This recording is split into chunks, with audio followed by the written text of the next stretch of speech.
जय हिंद दोस्तों, चलिए आज हम शुरू करते हैं अपने भारतीय संविधान के बारे में। आज हम भारतीय संविधान के बारे में अनुसूची पढ़ेंगे और इसके बाद हम पढ़ेंगे आदर्श के बारे में। जैसे हमारे भारतीय संविधान में जैसे मौलिक कर्तव्य, मूल कर्तव्य, राज्य के नीति निर्देश तत्व हैं, वो सब हमारे किस देश से लिया गया है, आज हम उसी के बारे में डिस्कस करेंगे। हमने भाग पढ़ लिया है और अनुच्छेद पढ़ लिया है, तो आज हम इसके बारे में डिस्कस करेंगे कि हमारे जो मौलिक कर्तव्य है, मूल कर्तव्य हमारे किस देश से लिया गया है, उसके बारे में डिस्कस करेंगे। और हमारे जो 1 से लेकर 12 तक अनुसूची है, उसमें क्या क्या कहा गया है।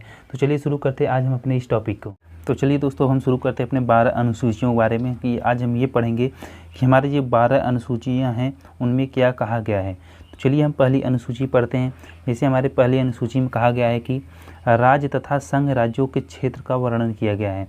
हमारे जो पहली अनुसूची में है वो राज्य तथा संघ क्षेत्रों का वर्णन किया गया हमारा पहली सूची में। और दूसरी अनुसूची में हमारा मुख्य पदाधिकारियों के वेतन एवं भत्ते और पेंशन आदि के बारे में कहा गया है। हमारी जो भारतीय संविधान की जो दूसरी अनुसूची है उसमें कहा गया है कि जो हमारे मुख्य अधिकारी हैं उनका पेंशन, भत्ता और वेतन के बारे में कहा गया है। और जो हमारा तीसरी अनुसूची है उसमें कहा गया है व्यवस्थापिका के सदस्य जैसे मंत्री, राष्ट्रपति, उपराष्ट्रपति के शपथ के बारे में कहा गया है। जैसे हमारे भारतीय संविधान की जो तीसरी अनुसूची उसमें कहा गया है कि राष्ट्रपति, मंत्री और उपराष्ट्रपति के शपथ के बारे में कहा गया है। और जो हमारी चौथी अनुसूची है उसमें कहा गया है राज्यसभा में स्थानों का आवंटन राज्यों तथा संघ राज्य क्षेत्र में किए जाने का उल्लेख है। और हमारी जो पांचवी अनुसूची है उसमें कहा गया है इनमें अनुसूचित क्षेत्रों और जनजातियों के प्रशासन व नियंत्रण के बारे में कहा गया है। हमारी जो पांचवी अनुसूची में कहा गया है इसमें ये प्रावधान है कि जो अनुसूचित क्षेत्र और जनजाति के प्रशासन व नियंत्रण के बारे में बताया गया है। और जो हमारी छठी अनुसूची है उसमें कहा गया है इसमें असम, मेघालय, त्रिपुरा और मिजोरम राज्यों के जनजातीय क्षेत्रों के प्रशासन के बारे में बताया गया है। छठवीं अनुसूची में हमारे असम, मेघालय, त्रिपुरा और मिजोरम राज्यों के जनजातीय क्षेत्रों के प्रशासन के बारे में बताया गया है। और सातवीं अनुसूची है हमारा इसमें केंद्र और राज्यों के बीच शक्ति विभाजन के लिए सूचियों, संघ सूचियों, राज्य सूची और समवर्ती सूची का वर्णन किया गया है। इस सातवीं सूची में हमारे क्या है इसमें केंद्र और राज्यों के बीच शक्ति विभाजन के लिए सूचियों, संघ सूची, राज्य सूची और समवर्ती सूची का वर्णन किया गया है। और जो हमारी आठवीं अनुसूची है इसमें ये कहा गया है इसमें वर्तमान में 22 भाषाओं का उल्लेख किया गया है। हमारी जो आठवीं अनुसूची है उसमें जो कहा गया है उसमें इसमें वर्तमान में 22 भाषाओं का उल्लेख किया गया है। और नवीं अनुसूची हमारा इसमें न्यायिक समीक्षा, प्रतिनिधि प्रावधान, भूमि सुधार संबंधित के बारे में कहा गया है। हमारी जो नवीं अनुसूची है उसमें जो हमारे भूमि सुधार संबंधित के बारे में कहा गया है और उसमें न्यायिक समीक्षा, प्रतिनिधि प्रावधान भी है। और 10वीं अनुसूची में हमारा कहा गया इसमें दल बदल संबंधित प्रावधानों का उल्लेख किया गया है। हमारी जो 10वीं अनुसूची है उसमें जो है दल बदल संबंधित प्रावधानों का उल्लेख किया गया है। और 11वीं अनुसूची जो हमारा है इसमें पंचायती राज अधिनियम का वर्णन किया गया है। हमारी जो 11वीं अनुसूची है इसमें पंचायती राज के अधिनियम का वर्णन किया गया है। और जो हमारा 12वीं अनुसूची इसमें है इसमें नगर पालिकाओं की शक्तियाँ, प्राधिकार, उत्तरदायी के बारे में कहा गया है। हमारी जो 12वीं अनुसूची है उसमें कहा गया है नगर पालिकाओं की शक्ति के बारे में, प्राधिकार और उत्तरदायी के बारे में कहा गया है। यानी नगर पालिका के शक्तियाँ, उसका जो अधिकार है, उत्तरदायी है, उसके बारे में बताया गया है।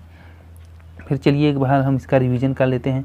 पहली सूची हमारे राज्य तथा संघ क्षेत्रों का वर्णन किया गया है। दूसरी अनुसूची में मुख्य पदाधिकारियों के वेतन व भत्ते और पेंशन आदि के बारे में कहा गया है। तीसरी अनुसूची में व्यवस्थापिका के सदस्य जैसे मंत्री, राष्ट्रपति, उपराष्ट्रपति के शपथ के बारे में कहा गया है। और चौथी अनुसूची हमारा राज्यसभा में स्थानों का आवंटन राज्यों तथा संघ राज्य क्षेत्र में किए जाने का उल्लेख है।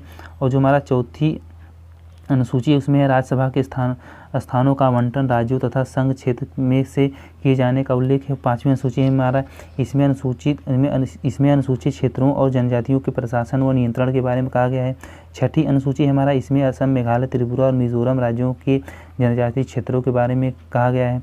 और 7वीं अनुसूची हमारा इसमें केंद्र और राज्यों के बीच शक्ति विभाजन के लिए सूचियों में संघ सूची, राज्य सूची और समवर्ती सूची का वर्णन किया गया है। 8वीं अनुसूची हमारा इसमें वर्तमान में 22 भाषाओं का उल्लेख किया गया है। और 9वीं अनुसूची में है हमारा इसमें न्यायिक समीक्षा, प्रतिनिधि प्रावधान, भूमि सुधार संबंधित के बारे में कहा गया है। और 10वीं अनुसूची में हमारा इसमें दल बदल संबंधित प्रावधानों का उल्लेख किया गया है। और 11वीं अनुसूची में है इसमें पंचायती राज अधिनियम का वर्णन किया गया है।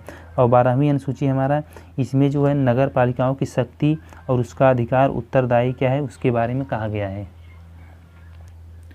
फिर हम पढ़ते हैं कि जैसे हमारे संविधान में दूसरे देशों से क्या लिया गया है, अब हम उसके बारे में पढ़ते हैं। पहले हम ब्रिटेन से जो हमारा लिया गया था हमारे भारतीय संविधान में संसदीय प्रणाली, संसद तथा विधानमंडल की प्रक्रिया, एकल नागरिकता, विधि निर्माण, संसदीय विशेषाधिकार, ये सब जो है हमारे संविधान में ब्रिटेन के संविधान से लिया गया है। इसके बाद हमारे जो अमेरिका से लिया गया था हमारे संविधान में वह मौलिक अधिकार, सर्वोच्च न्यायालय का गठन व उसकी शक्तियाँ, उपराष्ट्रपति का पद, विधि के समक्ष समानता, संरक्षण और न्यायिक पुनरावलोकन, ये जो है हमारा अमेरिका से लिया गया है। और आयरलैंड से हमारा लिया गया था राज्य की नीति निर्देश तत्व, राज्यसभा सदस्यों का मनोनयन और राष्ट्रपति का निर्वाचन, ये हमारा आयरलैंड से लिया गया था। और जर्मनी से हमारा लिया गया था आपदा उपबंध। कनाडा से हमारा लिया गया है राज्यपाल का पद और संघात्मक व्यवस्था, अवस्थी शक्तियाँ केंद्र के पास होगी। और जो हमारा पूर्व सोवियत संघ से हमारा लिया गया था रूस से, वो है मौलिक कर्तव्य। ये हमारे संविधान में लिया गया था रूस से, ये रूस से लिया गया था हमारा मौलिक कर्तव्य। और फ्रांस से हमारा लिया गया था गणतंत्र। और ऑस्ट्रेलिया से लिया गया था समवर्ती सूची, प्रस्तावना की भाषा, केंद्र राज्य संबंध, संसदीय विशेषाधिकार। और जापान से हमारा लिया गया था विधि द्वारा प्रक्रिया। दक्षिण अफ्रीका से हमारा लिया गया है संविधान संशोधन की प्रक्रिया, हमारा दक्षिण अफ्रीका से लिया गया है। और 1935 का भारत शासन अधिनियम जब लागू था तो हमारे संविधान में उससे भी जोड़ा गया है संघात्मक व्यवस्था। तो चलिए एक बार हम फिर इसे देख लेते हैं। हमारा भी जो ब्रिटेन से लिया गया वो है संसदीय प्रणाली, संसद तथा विधानमंडल की प्रक्रिया, एकल नागरिकता, विधि निर्माण, संसदीय विशेषाधिकार। और अमेरिका से लिया गया मौलिक अधिकार, सर्वोच्च न्यायालय का गठन और शक्तियाँ और उपराष्ट्रपति का पद, विधि के समक्ष समानता, संरक्षण और न्यायिक पुनरावलोकन। और आयरलैंड से लिया गया है हमारा राज्य की नीति निर्देश तत्व, राज्यसभा सदस्यों का मनोनयन, राष्ट्रपति का निर्वाचन।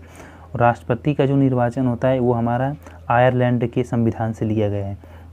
और जर्मनी से हमारा आपदा उपबंध लिया गया। कनाडा से हमारा राज्यपाल का पद, संघात्मक व्यवस्था, अवस्थी शक्तियाँ केंद्र के पास होगी, अवस्थी जो शक्ति होगी वो केंद्र के पास होगी। और हमारा जो मौलिक कर्तव्य है वो रूस से लिया गया है। यहाँ पे कन्फ्यूजन होता है कि मौलिक अधिकार और मौलिक कर्तव्य, तो इसे हम ध्यान से जानें कि जो हमारा मौलिक अधिकार हमारा है वो हमारा अमेरिका के संविधान से लिया गया है और जो हमारा मौलिक कर्तव्य है वो हमारा रूस से लिया गया है। इसी दोनों में हमारा जो कन्फ्यूजन होता है तो इसे हम ध्यान से देखेंगे। जो हमारा मौलिक अधिकार है वो अमेरिका से लिया गया है और हमारा जो मौलिक कर्तव्य है वो रूस से लिया गया है। फ्रांस से हमारा लिया गया है गणतंत्र, ऑस्ट्रेलिया से लिया गया है समवर्ती सूची, प्रस्तावना की भाषा, केंद्र राज्य संबंध, संघीय विशेषाधिकार। और जापान से लिया गया विधि द्वारा प्रक्रिया। और दक्षिण अफ्रीका से लिया गया संविधान संशोधन की प्रक्रिया। और 1935 का जो भारत शासन अधिनियम था उससे लिया गया संघात्मक व्यवस्था। तो चलिए अब हम यहाँ पे ये टॉपिक ख़त्म करते हैं। तो मिलेंगे किसी नेक्स्ट वीडियो में, तब तक के लिए जय हिंद, जय भारत।